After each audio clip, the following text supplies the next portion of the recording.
ngayon back to ball game tayo kasi First camping of the year. meron tayong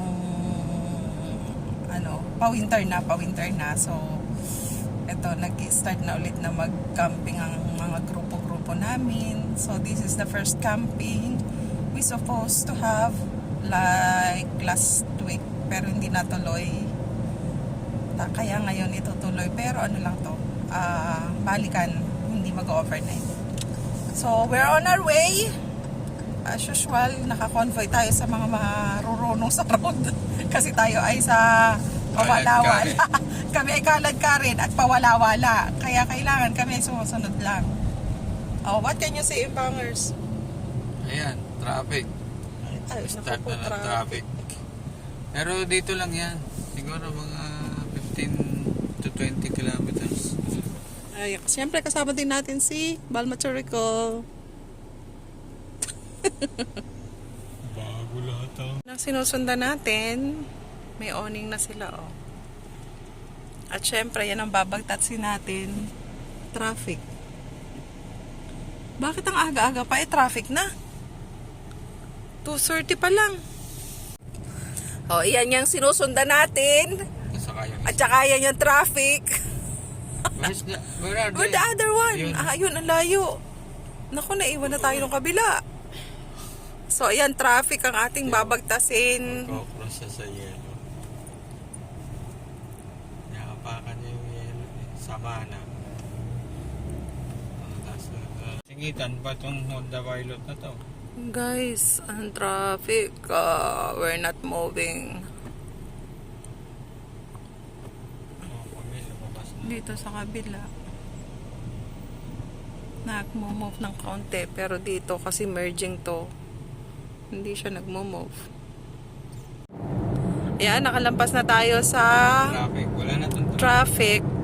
So, smooth na ang ating travel. As usual, naka-convoy pa rin tayo kasi kung tayo hindi naka-convoy, malamang instead of Ras Al Khaimah punta natin, makarating tayo ng Wide.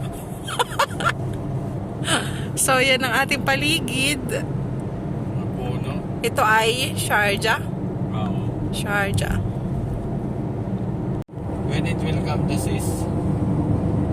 Oh. Tawa siya. Ay, sakto naman. Nagano doon si David. Nandun si David. Sabi niya. Kuya, you're waiting now. What? Sis? Okay, I will tell to Mr. David. Sis! What is that? It's a 6. Hindi kita ang bundok sa picture. Sa video.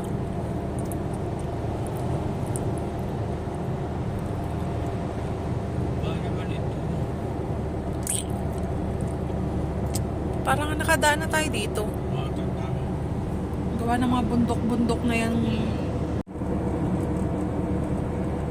Niligaw ba tayo? Ayan, nagkakamera na ako ng ano sa tenga.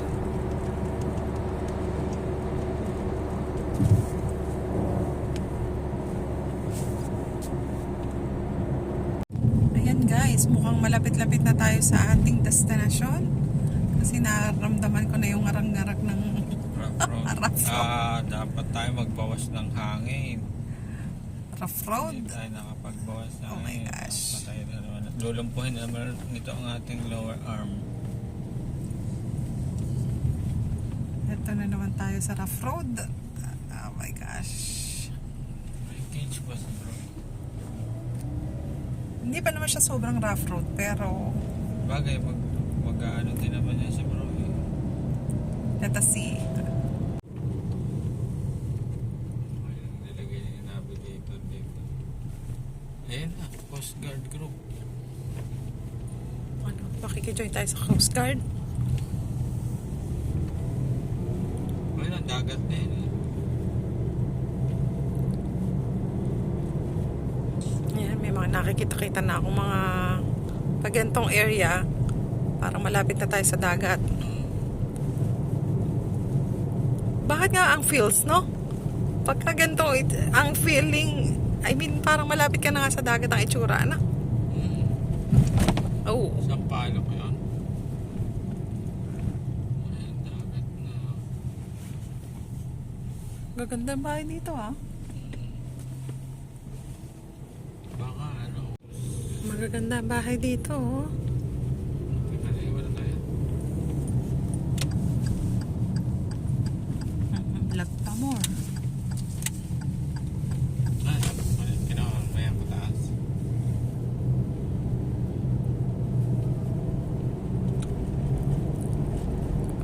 Sa isla na. Di ba ito yung pinuntahan nating villa? Hindi naman. Hindi. Wala naman tayong tinaas ang ganito eh. Ano to? One way?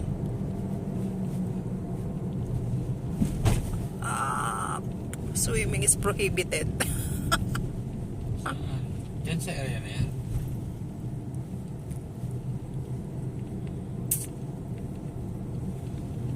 Oh. Two way pala yun. Eh, pag may kasalog. No swimming or fishing ang nakalagay.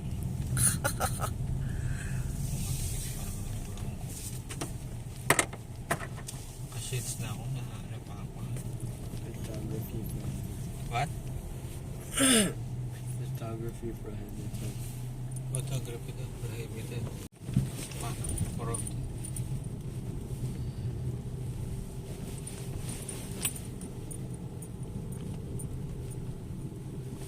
Sabi ni Kuya Idre, meron daw dito dadaanan na nag-high tide.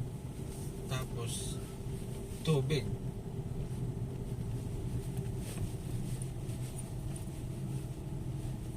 And guys, ang ating off-roaders, yung isa naka-equip. Kaya naman equipan lang.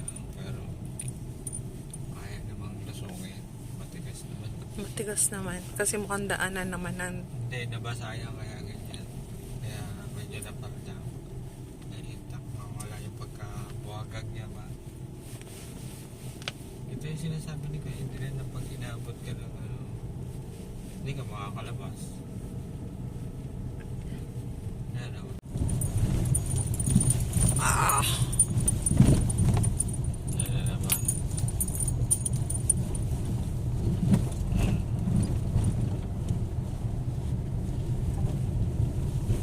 So and guys, nandito na naman kami sa rough road.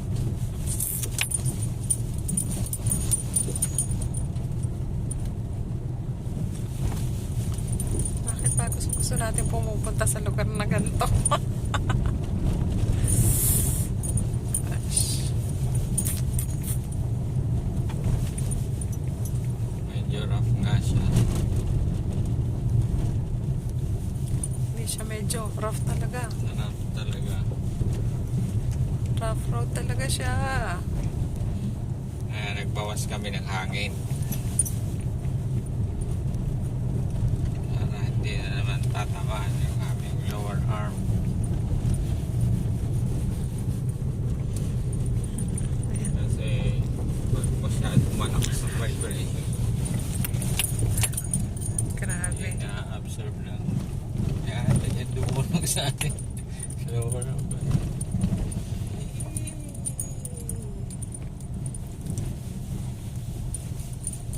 May panghangin sila. Ah, meron.